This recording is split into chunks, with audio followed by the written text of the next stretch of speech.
Assalamualaikum warahmatullahi wabarakatuh, teman-teman semuanya. Hari ini ada sebuah penyakit yang bukan hari ini ya, sebenarnya sejak keruntuhan kaum muslimin, sejak keruntuhan kekhilafan Islam tanggal 3 Maret tahun 1924, ada penyakit yang luar biasa mengidap di dalam diri kaum muslimin, yakni Islamofobia, takut sama Islam. Dan ini ada dua sebabnya. Sebab eksternal adalah karena adanya makar-makar orang-orang kafir, makarnya orang-orang di luar Islam yang berencana membuat umat Islam itu takut terhadap agamanya. Eksternal ini, faktor eksternal ini, mereka berhasil menggambarkan kepada kaum muslimin betapa mengerikannya Islam, betapa tidak sesuainya dengan hak asasi manusia, betapa sadisnya Islam. Hukum potong tangan mereka gambarkan sebagai hukum yang melanggar hak asasi manusia.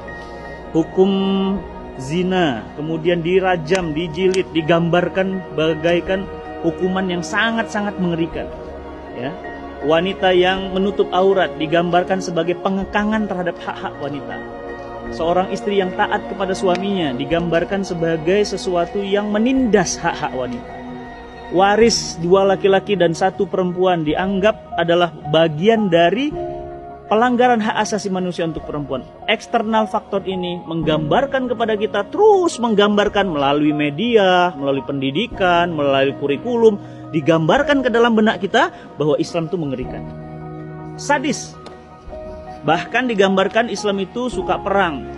Ditunjukkan ya sejarah-sejarah kaum muslimin yang kemudian diiringi dengan air mata dan darah. Peperangan-peperangan, umat Islam selalu membantai dimanapun berada. Dibuatlah gambaran seakan-akan jihad itu sebagai sesuatu yang sangat menyeramkan. Faktor eksternal berhasil membenamkan pemikiran dalam benak kita, Islam menakutkan, mengerikan. Ditambah lagi dari faktor internal.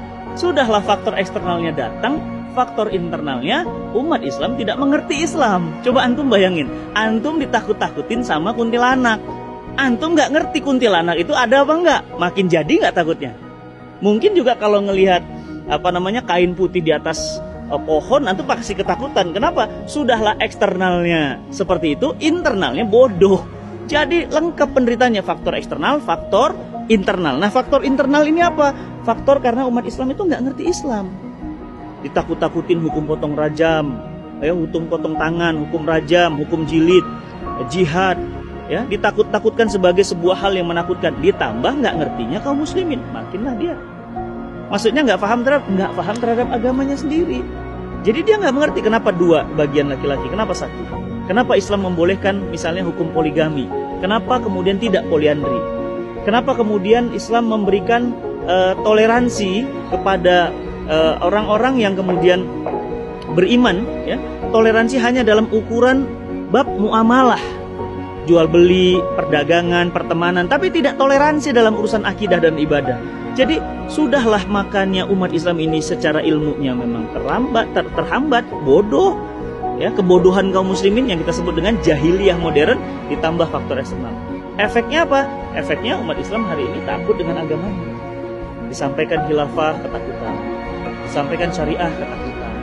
Disampaikan tentang jilbab, ketakutan. Jadi ketakutan-ketakutan inilah yang terus membayang-bayangi umat Islam sampai hari ini. Terus apa dong solusinya? Solusinya ya mudah, udah tahu penyakitnya 2. Ya solusinya dari 2 juga. Solusi yang pertama apa? Menurut saya solusi pertama harusnya adalah internalnya umat Islam dulu. Pemahaman Islam ini harus direinstall ulang lagi. Difahamkan lagi kenapa Islam kemudian sebagai aturan dari Allah Subhanahu wa taala yang sempurna tidak mungkin menzolimi wanita. Jilbab itu justru untuk menjaga wanita, memuliakan wanita, menjadikan mereka itu terjaga dan seperti barang yang mahal, sampai harus seperti itu.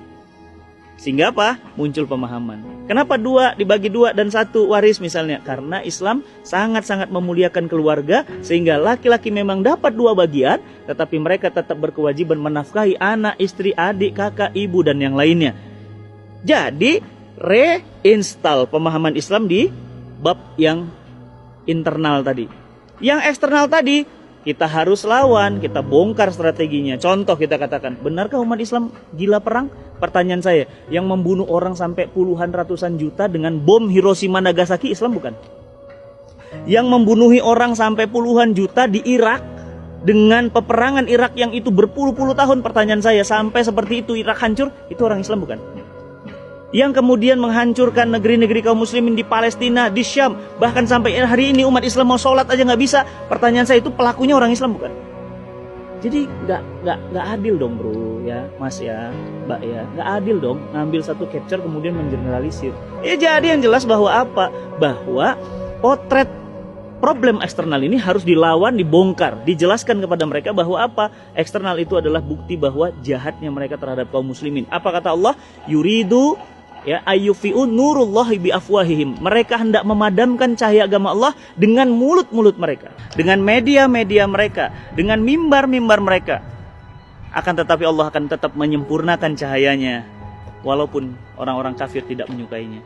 Maka jamaah yang dirahmati Allah, dari sini kita jadi faham bahwa eksternal faktor ini bisa kita halangi, bisa kita hindari, bisa kita jauhi, bisa kita atasi kalau internal faktornya kuat. Maka alhamdulillah saya sekarang senang banyak kanal-kanal